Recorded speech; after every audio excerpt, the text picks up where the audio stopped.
बिस्मिल्लाहिर्रहमानिर्रहीम। अस्सलामुअलैकुम।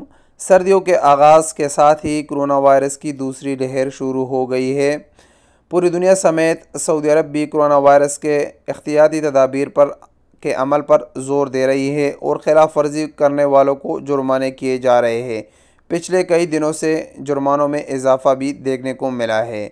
अब हम में से बहुत सारे लोग ऐसे हैं जो कोरोना वायरस को ड्रामा समझते हैं। आप और मेरे जहन में जो भी सवालात हैं उनको एक साइड पर रखें, लेकिन एहतियाती तदाबीर पर अमल करना हमारे लिए बहुत ज़रूरी है। अगर हम इस पर अमल ना करें तो एक तो हमें जुर्माना हो सकता है, दूसरा खुदा न ख्वास्ता हम पर यह वायरस असर ना करे तो हमारी वजह से दूसरे बंदे भी इससे मुतासर हो सकते हैं।